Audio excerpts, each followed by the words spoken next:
Cool. So just a bit about me. As Alexandra said, I've been doing conversion optimization for many years, around 7 years now, and I help businesses optimize their websites.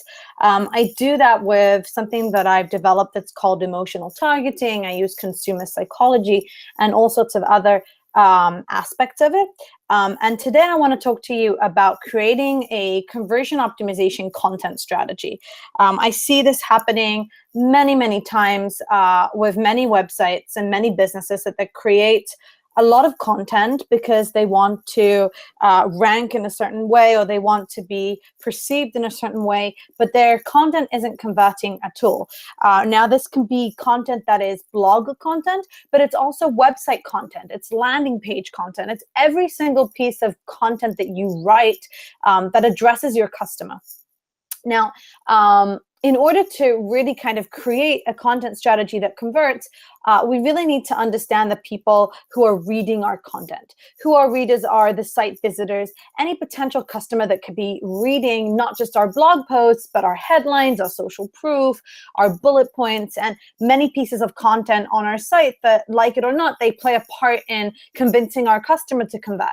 And they all matter, all types of content. So I want to first get a few things straight about the readers.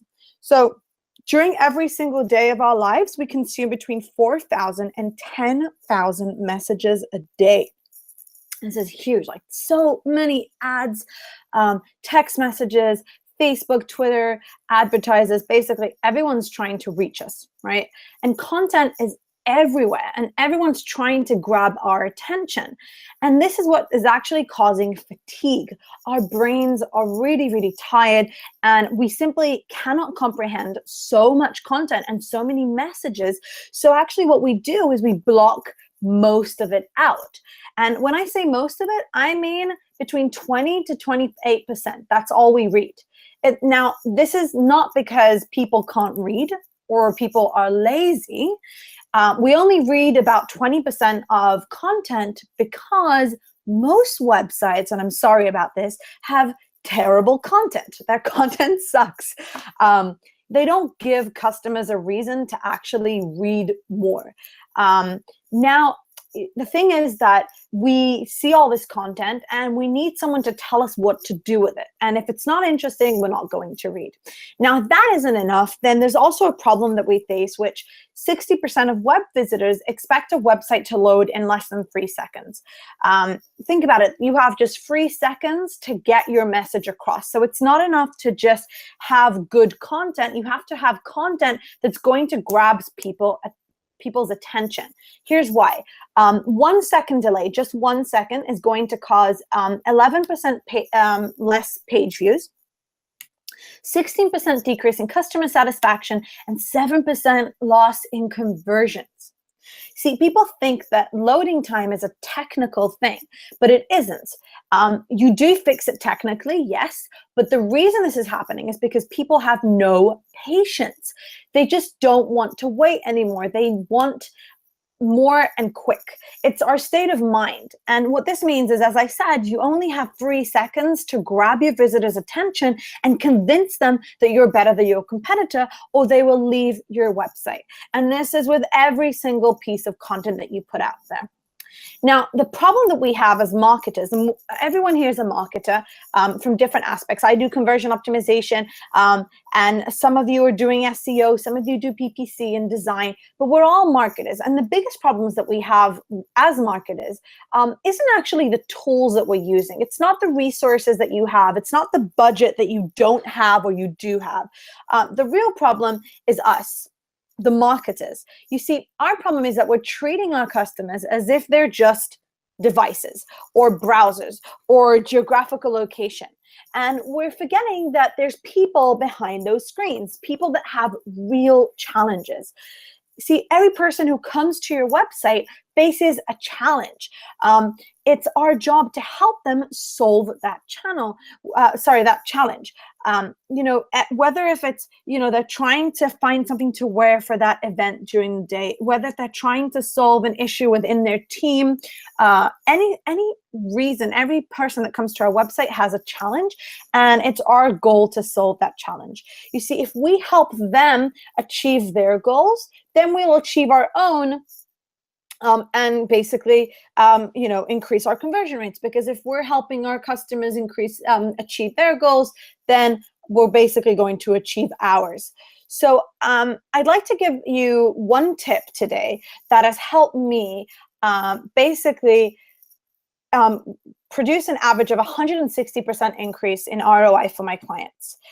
Now, what's great about this tip is that it does more than just turn more visitors into customers, which is generally what people look at when it comes to conversion optimization, but it also increases retention rates. It's a methodology that I mentioned at the beginning, and it's called the emotional targeting methodology. And basically, it's based on our customers' emotions. Rather than treating our customers like devices and browsers and geographical location, we treat them as human beings, and we start looking into their emotional triggers. Now, the number one rule for the emotional targeting methodology is make it about the customer. And here's what I mean by this. You see, most companies I talk to, and this is something that I do every time I start doing conversion optimization for a company, I will ask the company, what do you sell? And here's what they say. We sell amazing products. We have the best quality. We have the best prices. We're the fastest. We're number one. We have amazing features, blah, blah, blah. So a lot about the product, a lot about the pricing, a lot about the features. But to be honest, this isn't what you're selling, and this isn't why people buy from you. It's actually that there's a bigger problem here, because there are hundreds, if not thousands, of brands out there that are competing for your audience. They have better products, they have better brands, they might have better prices than you. Maybe they have even better features or benefits or whatever, but this isn't what makes people buy. If that's what you're going to go upon, then you're never going to really reach that top high conversion that you're looking for, because people need to read your content in order to convert, and they're going to see, whether you want it or not, better offers on someone else's website. You see, this isn't what makes people convert. What actually makes people convert is this. This is my favorite visual by user onboarding. And what it means is that we actually buy better versions of ourselves. So you can see in the middle, there's the flower. That's the product. That's what most people talk about when they're selling something on their blog, on their landing page, on their homepage, whatever. This is our product. And on the left, you can see your potential customer. And what you need to understand is that you're not selling a product, you're selling a promise. By reading this article, by subscribing to the newsletter, by signing up to your service, you become a better you, a better father, a better employee, a better marketer, a better family member, anything. People buy better versions of themselves, and this is the only way to grab people's attention and write content that converts. If you basically understand that people don't remember numbers or statistics or the 4,000 or 10,000 messages they see a day, and understand that people remember stories, you're going to take the next step in conversion. You have to tell a story that's not about yourself, it's about the customer. It's about this amazing person who you've turned into thanks to the product. So everything we buy in life has an emotional reason to it, whether if it's to feel loved, part of a community, we want to feel smart, we want to feel sophisticated. This is why making it about the customer is the number one rule for this methodology. It's in order to create content that converts, that really connects with your customers on an emotional level. You have to remember that no matter what you're selling, what people really care about isn't the what, it's the why. You see, your content has to be customer driven. You have to make it about the customer. And if you make it about them, they will listen, they will care, they will read on, and they will convert. And I want to show you an example of what I mean, to just give you a quick example and show you what I mean on a landing page. So this is a dating site that we worked with, and their landing page consists of a lot of information and content, and it's there to convince you to start a quiz. And the quiz has 20 questions. So you click on the button, start the test, you answer 20 questions, and then at the end is when you actually subscribe for the dating site. Now you can see, if you look at the stuff, so personality test, that's a general title. It's about the test, right? All the bullet points here, you have to answer 20 questions. All test questions are single choice, blah, blah, blah. So it's all about kind of the test.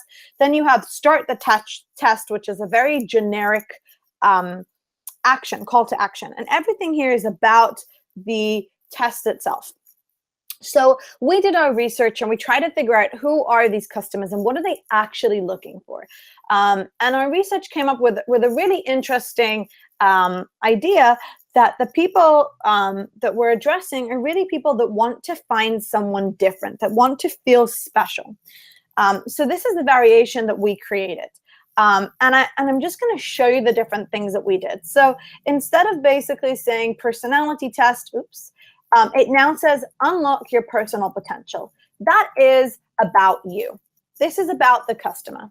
Now, it's about get my test results. It's not about starting a test. It's about you and your access to the test results and how you're going to do. Then you have the bullet point, which is join our growing community of intelligent and ambitious people. So this is what you gain. If you are going to take this test, you're going to join the growing community of intelligent and ambitious people. Now, there's many different elements that we used here. For example, the images of celebrities. And images of celebrities are kind of a cool way to go here because everyone wants to be treated like a celebrity, wants to be well known, or many people do. So this was a really kind of cool thing that we did. And you can see that other than that, we also changed, we added some trust symbols and all sorts of stuff. So everything works together. And this really drove an increase of 70% signups. Now, again, this is because we turned it from about the product, which is, here's a bunch of questions you need to answer, and we turned it into something that is about the customer. And this really does drive the change and brings in the conversions that you're looking for. So I want to give you a few tips, actually 3 main tips for making it about the customer, how to make that change that will give you, just like I've managed to do with many, many different customers and my clients, that 70% increase in subscriptions. So let's talk about the first one. The first one is talking to customers. And it sounds really trivial, but you'll be surprised how 90% of companies don't actually speak to their customers. They haven't done a customer survey. They haven't done an interview in years with a customer. And it's amazing what you can actually find out when you talk to your customers because they have all the information. Now, the question is, what do you ask them? Because if you just ask them, why did you buy? It's not really going to give you everything that you need. So here are my favorite questions. I like to ask, what problem does the product solve for you? What persuaded you to buy, to sign up, whatever the action is? What is your biggest challenge right now? Now, this doesn't have to be a business challenge. It could be a life challenge, anything that we want to know. Then my favorite question, which is, who is your role model? And what is your dream holiday spot? Now, you'll notice that some of these questions aren't exactly about the product. They're not going to be about why did you buy today? Why did you not buy today? These are all questions that help us understand the customer on a more emotional level, what challenges they're facing right now, who their role model is. For example, if you get many answers from your customers who say that their role model is someone within their family, you get a better idea of who your customer's persona is. These are family people. These are people that need to have more family values in your content. So it's a great way to really understand your customers better. The next step is actually interviewing your staff, and that's the people that you're working with. Those that have some sort of connection with people, with your customers. And here are the questions that I like to ask. So what are the most common complaints that you get? What convinces customers to buy? Why do you think people buy the product? What can we do to be better? And what pain do we solve for the customer? And these are just, just a few questions that I use, but here's why I love interviewing the team. One, it's going to give you an option to understand the difference between what your customers are saying and what your staff thinks. Now, your customers sometimes say things that they answer the way they think you want to hear. So it's a great way to kind of leverage and see what is the right way to answer people. And then the other thing you really need to make sure of is understanding that if you can bridge that gap between your staff and the customers, you're going to increase conversion rates. And asking your staff what they think you could do better to create a better customer journey, to create better content, you really are going to get a better experience. The last thing I'm going to tell you to do is analyze competitor websites. Now, I just want to be clear. I'm not saying copy your competitors. That's actually one of the biggest things you should not do. I'm very against copying from your competitors. But the great thing about looking at their competitors' websites is that you can look at their reviews. Now, why is this important? Because the reviews that customers are leaving on that page are actually potential customers that should be buying with you or should be your clients. If you look at those reviews, you'll see what people care about. So I've kind of marked up a few things. This is a few reviews on Amazon for a dog collar. And what I did is I basically just marked up the things that people are saying that they're in their reviews, what they think, what their concerns are, what their challenges are. And this is an amazing open door to your customers, because you're looking at this, you can find what people keep saying in their reviews. They don't think it's safe. Maybe they feel that it's not going to work for them. Maybe they're worried that there's going to be bad customer service. Who knows? But if this continues to come up, you can then know that this is something that you have to address in your content that will help you make it about the customers. So those are just a few quick tips that you can use. And remember that words don't work alone, okay? I showed you in the landing page example, images, colors, font, calls to action, forms, everything works together. And it really is how you put your content strategy together. When you make it about the customer, everything falls into place. The images will be about the customer, the colors, the fonts, and everything.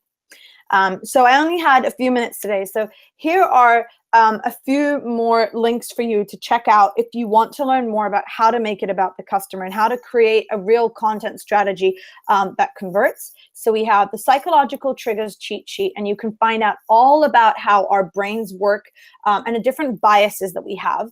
Then there's a complete guide to doubling and 10 timing your conversions, and there's the power of colors. And I love to put that in there because that is so important in terms of conversions and content. So as Aleda said, I'm really looking forward to answering any questions that you have about conversion optimization in general, or anything to do with content strategy, and see how I can help you.